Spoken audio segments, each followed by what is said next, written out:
புனிதமான மகத்தான ஜமாத்துல் ஆஹிர் மாதத்தின் 2வது வெள்ளிக்கிழமையின் பகலில் நாம் இருக்கின்றோம். இன்னைக்கும் இன்னியுள்ள நாட்களில் நாம் ஓத வேண்டிய, நாம் ஓதினால் பல அருட்கொடைகளையும் சிறப்புகளையும் நன்மைகளையும் நமக்கு கொண்டு சேர்க்கக்கூடிய ஒரு ஆயத் இருக்கிறது. இறைவனுடைய இஸ்முல் அலம் அடங்கியுள்ள சிறப்பு நிறைந்த ஒரு ஆயத்தாகும். அது மட்டுமல்ல, மீசான் என்கிற தராசில் எடையை அதிகப்படுத்தக்கூடிய ஆயத்தாகும். இன்னும் ஏராளமான மலக்குகள் தொடர்ந்து எப்பொழுதும் ஓதிக்கொண்டே இருக்கக்கூடிய ஒரு ஆயத்தாகும். எல்லாவற்றிற்கும் மேலான மகானான இப்ராஹிம் நபி அலைஹிஸ்ஸலாம் நமது இறை தூதர் ஸல்லல்லாஹு அலைஹி வஸல்லம் அவர்கள் வழியாக நமக்கு தந்த ஒரு பரிசாகும். அந்த ஆயத்து எது, அந்த ஆயத்தை நாம் எப்படி ஏற்றுக்கொள்ள வேண்டும் என்பதை இந்த வீடியோவில் நம்ம பார்ப்போம். இந்த ஒரு வீடியோவை கடைசி வரை பாருங்க. இந்த இல்மை நீங்களும் பயன்படுத்தி அடுத்தவர்களிடத்திலும் பகிர்ந்து கொள்ளுங்கள். அஸ்ஸலாமு அலைக்கும் வரஹ்மத்துல்லாஹி வபரகாத்துஹு. பிஸ்மில்லாஹ் வல்ஹம்துலில்லாஹ் ஸலாத்து வஸ்ஸலாமு அலா அஷ்ரஃபி ரசூலில்லாஹ் அஹூது பி கலிமாத்துல்லாஹி தாம்மாத்தி மின் குல்லி ஷைத்தானின் வஹாமா வ மின் குல்லி ஐனின் லாமா. நாம் செய்யக்கூடிய அமல்களையெல்லாம் இறைவன் ஏற்றுக்கொள்வானாக. அறிந்தோ அறியாமலோ செய்த தவறுகளுக்கு மன்னித்து இறைவன் நமக்கு பொருத்தம் தருவானாக. நாளை இறை தூதர் ஸல்லல்லாஹு அலைஹி வஸல்லம் அவர்களோடு ஜன்னத்துல் ஃபிர்தௌஸில் சேர்ந்திருப்பதற்கு இறைவன் நமக்கும் பாக்கியம் செய்வானாக. ஆமீன். அல்ஹம்துலில்லாஹ். நாம் ஒவ்வொருவருமே புனிதமான ஜமாத்துல் ஆஹிர் என்கிற மாதத்தின் 2வது வெள்ளிக்கிழமையில் இருக்கின்றோம். இந்த வெள்ளிக்கிழமையின் சிறப்பையும் மகத்துவத்தையும் பற்றி நான் நிறைய வீடியோவில் உங்களிடம் பகிர்ந்திருக்கிறேன். மறுபடியும் அந்த சிறப்புகளை நான் இங்கே எடுத்து சொல்லலை. இன்றைய தினத்தில் நமக்கு நமது இறை தூதர் ஸல்லல்லாஹு அலைஹி வஸல்லம் கற்றுத்தந்த விஷயங்களை, சுன்னாக்களை நாம் பின்பற்றுவோம். அதற்கு நமக்கு இரட்டிப்பான கூலி கிடைக்கும்.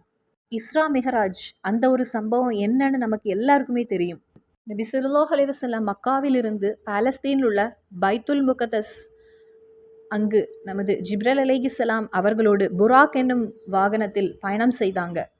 அந்த பைத்துல் முகத்தஸிலிருந்து 7 வானத்தையும் கடந்து சித்ரத்துல் முன்தகீமையும் கடந்து அல்லாஹ் எங்கே இருக்கிறானோ அங்கு சென்று இறைவனை நேரில் பார்த்து இறைவனிடத்தில் பேசினாங்க. அந்த ஒரு பயணத்துக்கு கூறக்கூடிய பெயர் தான் மிஹராஜ். அங்கு இஸ்ரா மிஹராஜ் பயணத்தை முடித்துவிட்டு நபி ஸல்லல்லாஹு அலைஹி வஸல்லம் பூமியில் வந்தாங்க. மக்காவிற்கு திரும்பி வந்தாங்க. இரவில் சில மணிக்கூரில் தான் இந்த சம்பவமெல்லாம் நடந்தது. அப்படி நபி ஸல்லல்லாஹு அலைஹி வஸல்லம் திரும்பி வந்தாங்க. மறுநாள் காலை பொழுதில் இறை தூதர் ஸல்லல்லாஹு அலைஹி வஸல்லம் தன்னுடைய நாட்டில் உள்ளவர்களிடமும் தன்னுடைய குடும்பத்தினரிடம் இந்த விஷயத்தை சொல்றாங்க. நான் நேற்று இரவு பாலஸ்தீன் சென்றேன். பைத்துல் முகத்தஸில் நின்று நான் தொழுதேன். அங்கு நான் நிறைய நபிமார்களை பார்த்தேன். அதன் பின் 7 வானத்தையும் கடந்து சொர்க்கத்தை பார்த்தேன் என்றும் நரகத்தை பார்த்தேன் என்றும் பின்பு இறைவனை பார்த்தேன் என்றும் இந்த செய்தியை சொன்னபோது எல்லாருமே சேர்ந்து ஏளனமாக கிண்டல் செய்து சிரித்தாங்க. அந்த நேரத்தில் ஒரு மனிதர் ஓடி சென்று அபூபக்கர் சித்திக் ரலியல்லாஹு அன்ஹு அவர்களிடம் இந்த செய்தியை தெரிவித்தாங்க. உங்கள் நண்பனான முஹம்மது நபி ஸல்லல்லாஹு அலைஹி வஸல்லம் ஏதோ பொய் சொல்கிறாங்க, முட்டாள்தனமாக பேசுகிறாங்க. அது என்ன தெரியுமா? நேற்றிரவு அவர்கள் நீங்கள் முஹம்மது நபி ஸல்லல்லாஹு அலைஹி வஸல்லம் என்று சொல்லக்கூடிய அவர் 7 வானம் கடந்து சென்றதாகவும் மிஹராஜ் சென்றதாகவும் இறைவனை சந்தித்ததாகவும் அதுவும் இதெல்லாம் சில மணிக்கூரில் இதெல்லாம் நடந்ததாகவும் சொல்கிறாங்க. நீங்கள் அதை நம்புகிறீங்களா அப்படின்னு ஏளனமாக சிரித்து கேட்டாங்களாம். அதன் பின் அபூபக்கர் சித்திக் ரலியல்லாஹு அன்ஹு அவர்களிடம் கேட்டபோது அபூபக்கர் சித்திக் ரலியல்லாஹு அன்ஹு அவங்க திரும்பி அந்த நபரிடம் கேட்ட கேள்வி, என்னுடைய நபி ஸல்லல்லாஹு அலைஹி வஸல்லம் அப்படி சொன்னாங்களா? என்னுடைய ரசூல் அப்படி சொன்னாங்களா? சில மணிக்கூரில் இந்த மக்காவிலிருந்து பாலஸ்தீன் சென்றதாகவும் அதன்பின் 7 வானத்தையும் கடந்து சித்ரத்துல் முன்தகீமையும் கடந்து சொர்க்கத்தையும் நரகத்தையும் பார்த்துவிட்டு இறைவனை சந்தித்து திரும்பி வந்ததாக என்னுடைய நபி கூறினாங்களா?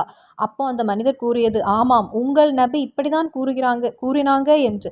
அந்த நேரத்தில் அபூபக்கர் சித்திக் ரலியல்லாஹு அன்ஹு கூறியது, அப்படி என்னுடைய ரசூல் கூறியிருந்தால் நான் சம்மதிக்கிறேன், நான் சாட்சி கூறுகிறேன், அது உண்மை என்று நான் நம்புகிறேன். என்னுடைய ரசூல் கண்டிப்பாக சென்றிருக்காங்க.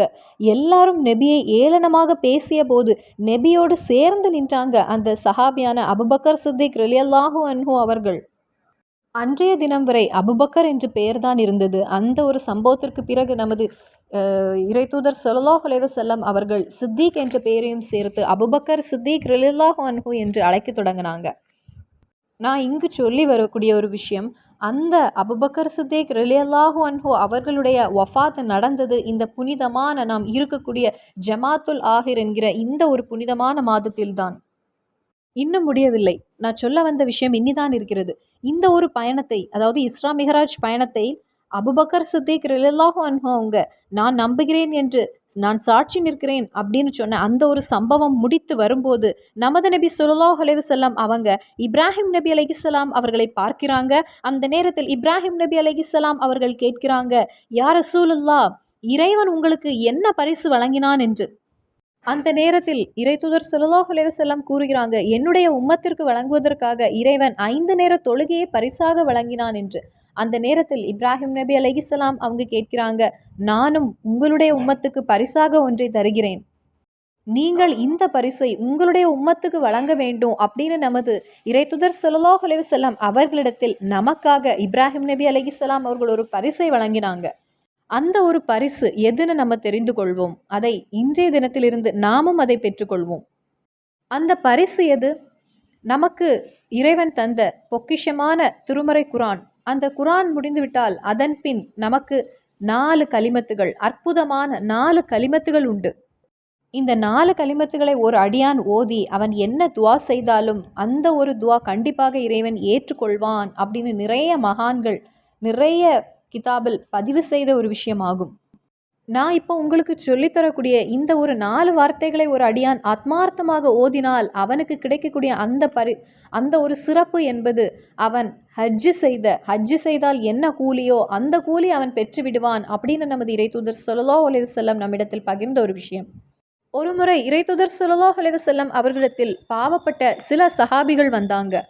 அவர்களிடத்தில் நபி ஸல்லல்லாஹு அலைஹி வஸல்லம் அவர்களுடைய அருகில் வந்த அந்த சஹாபிகள் சொன்னாங்க, நபியே, எங்களுடைய மனதில் சில வருத்தங்கள் இருக்கிறது, எங்களுக்கு சில விஷயங்களை உங்களிடத்தில் கூற வேண்டும்.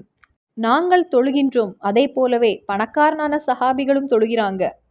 நாங்களும் நோன்பு வைக்கின்றோம், அதே போல பணக்காரனான சஹாபாக்களும் நோன்பு வைக்கிறாங்க.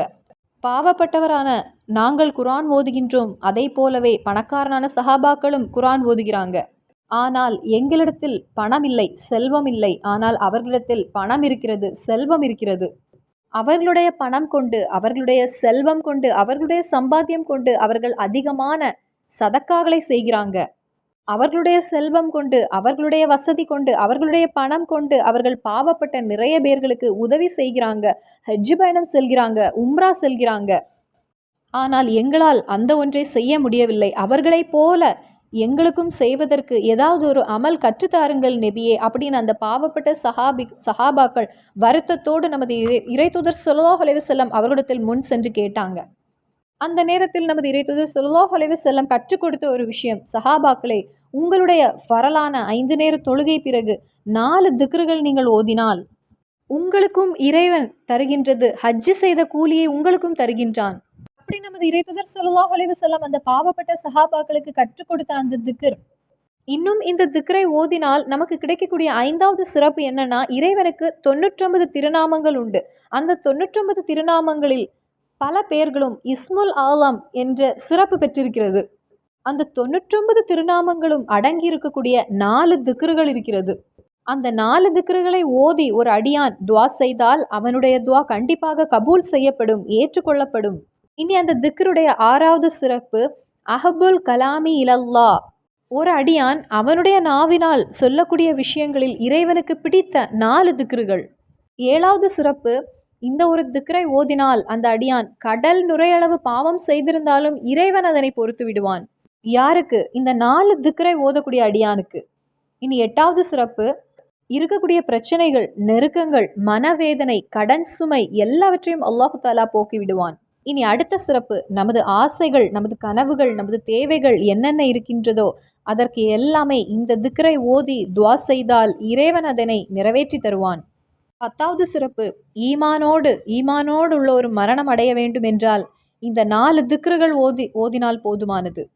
11வது சிறப்பு, ஒரு அடியான் இரவு தூங்குவதற்கு முன்னதாக இந்த 4 திக்ருகளை ஓதிவிட்டு அவன் தூங்கினால் அவன் ஹஜ்ஜு செய்த கூலியை அல்லாஹு தாலா அவனுக்கு வழங்குகின்றான். 12வது சிறப்பு, ஒரு அடியான் ஒரு தடவை இந்த திக்ரை ஓதினால் அல்லாஹு தாலா அவனுக்கு வழங்குவது சொர்க்கத்தில் ஒரு மரத்தை இறைவன் அவனுக்கு வேண்டி நடுகிறான். அப்போ ஒரு அடியான் எத்தனை தடவை அந்த திக்ரை ஓதுகிறானோ அந்த அளவுக்கு மலக்குகள் அங்கு இந்த ஒரு அடியான் ஓதும் போதெல்லாம் ஒரு மரம் அவனுக்கு தயாராகி கொண்டே இருக்கிறது. 13வது சிறப்பு, பெருநாள் தொழுகையில் நாம் ஓதக்கூடிய வார்த்தைகளாகும். 14வது சிறப்பு, தஸ்பீக் தொழுகையில் நாம் ஓதக்கூடிய வார்த்தைகளாகும். 15வது சிறப்பு, மலக்குகள் எப்பொழுதும் தொடர்ந்து ஓதிக்கொண்டே இருக்கக்கூடிய வார்த்தைகளாகும். 16வது சிறப்பு, அருட்கொடைகள் நமக்கு கிடைத்து கொண்டே இருக்க, வருகின்ற அருட்கொடைகள் நம்மிடத்தில் நிலைத்து நிற்பதற்கு நாம் எப்பொழுதும் ஓத வேண்டிய வார்த்தைகளாகும். 17வது சிறப்பு, மீசான் என்கிற தராசில் நமது நன்மையுடைய எடை அதிகரிக்க வேண்டுமா, இந்த வார்த்தைகள் ஓத வேண்டும். 18வது சிறப்பு, கபரில் நமக்கு சந்தோஷத்தை கொண்டு தரக்கூடிய வார்த்தைகளாகும். கபரில் நமக்கு பிரகாசத்தை கொண்டு தரக்கூடிய, அந்த இருளில் நமக்கு பிரகாசத்தை கொண்டு தரக்கூடிய வார்த்தைகளாகும். அப்படி ஏராளமான சிறப்புகளும் அருட்கொடைகளும் பொக்கிஷமும் நிறைந்த வார்த்தைகளாகும் இது. இனி அந்த சக்தி மிகுந்த திக்கிறது நமக்கு எல்லாருக்குமே தெரிந்த திக்ரான சுபஹானல்லாஹி வல்ஹம்துலில்லாஹி வலா இலாஹ இல்லல்லாஹு அல்லாஹு அக்பர், இதை நாம் ஓத வேண்டிய முறை, இந்த சிறப்புகள் எல்லாம் கிடைப்பதற்கு நாம் ஓத வேண்டியது வலா ஹவுலா வலா குவத்த இல்லா பில்லாஹில் அலீல் அலீம். இப்ராஹிம் நபி அலைஹிஸ்ஸலாம் நமது இறைத்துதர் ஸல்லல்லாஹு அலைஹி வஸல்லம் அவர்களுடைய கையில் நமக்கு வேண்டி, உங்களுடைய உம்மத்துக்கு நீங்கள் என்னுடைய பரிசை கொடுங்கள் அப்படின்னு நமக்கு தந்த பரிசாகும் இது. அந்த ஒரு பரிசை இன்றைய தினத்திலிருந்து நாமும் தினமும் அதை பயன்படுத்துவோம். அந்த பரிசு எது? சுபஹானல்லாஹி வல்ஹம்துலில்லாஹி வலா இலாஹ இல்லல்லாஹு அல்லாஹு அக்பர் வலா ஹவுல வலா குவத்த இல்லா பில்லாஹில் அலீல் அலீம். அப்போது இந்த ஒரு யாருக்கும் ஓதக்கூடிய எளிதான திக்ரை நாம் ஓதும்போது நமக்கு கிடைப்பது 18 சிறப்புகளாகும். அப்போ நாம் இருக்கக்கூடிய இந்த ஒரு நாளில், இந்த ஒரு புனிதமான மாதத்தில், இந்த ஒரு வெள்ளிக்கிழமையில் இந்த ஒரு திக்ரை நாம் கண்டிப்பாக இன்றைய தினத்தில் ஒரு 100 தடவை நாம் ஓத வேண்டும்.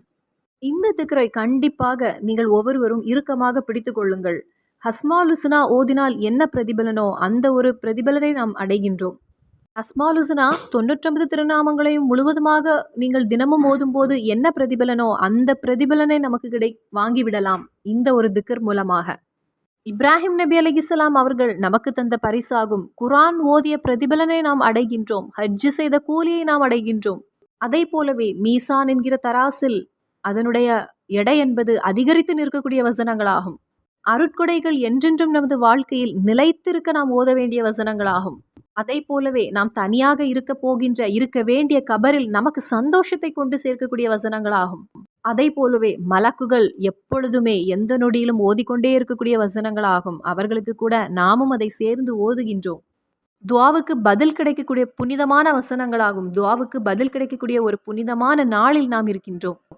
அப்போ இன்றைய ஜுமாவுடைய நாளில் எந்த ஒரு அடியானும் 100 தடவை நெய்யத்து வைத்து இந்த ஒரு திக்ரை ஓதி உங்களுடைய மனதில் உள்ள தேவை நீங்கள் ரப்பிடத்தில் கேளுங்கள்.